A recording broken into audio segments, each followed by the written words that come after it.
দ্বিতীয়বারের মতো সংসার জীবনে প্রবেশ করলেন জনপ্রিয় গায়ক অভিনেতা তাহসান খান। যুক্তরাষ্ট্র প্রবাসী মেকওভার আর্টিস্ট রোজা আহমেদের সঙ্গে বিবাহ বন্ধনে আবদ্ধ হয়েছেন তাহসান খান। তাহসানও জানালেন বিয়ে করেছেন তিনি।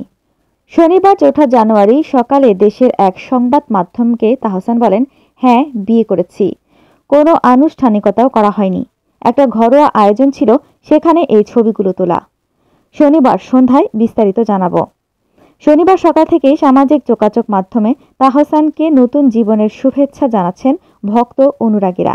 তবে এমন খবরের দিনে তাহসানের সাবেক স্ত্রী রাফিয়াত রশিদ মিথিলাও একটি ছবি পোস্ট করেছেন সামাজিক যোগাযোগ মাধ্যমে।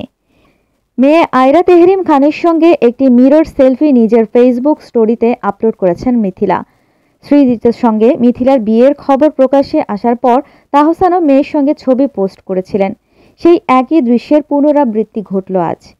এদিকে স্ত্রী রোজা আহমেদ সম্পর্কে তাহসান গণমাধ্যমে জানিয়েছেন, রোজা নিউ ইয়র্ক ইউনিভার্সিটি থেকে কসমেটোলজির ওপর পড়াশোনা করেছেন। পড়াশোনা শেষ করে তিনি কসমেটোলজি লাইসেন্স গ্রহণ করেন এবং পরবর্তী সময়ে নিউ ইয়র্কের কুইন্সে রোজাস ব্রাইডাল মেকওভার প্রতিষ্ঠা করেন। তিনি একজন উদ্যোক্তা বলেও জানান তাহসান। প্রায় 18 বছর আগে 2006 সালের 7 আগস্ট বিবাহ বন্ধনে আবদ্ধ হন তাহসান খান ও অভিনেত্রী মিথিলা। এরপর 2013 সালের 30 জুলাই তারা কন্যা সন্তানের মা বাবা হন। পরে 2017 সালের 4 অক্টোবর বিচ্ছেদের ঘোষণা দেন তাহসান।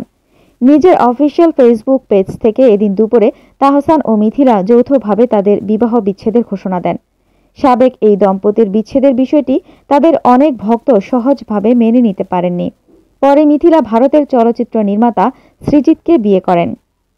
এরকম আরও অনেক ভিডিও পেতে নিউজ এক্সপোজার টিভির সাথেই থাকুন।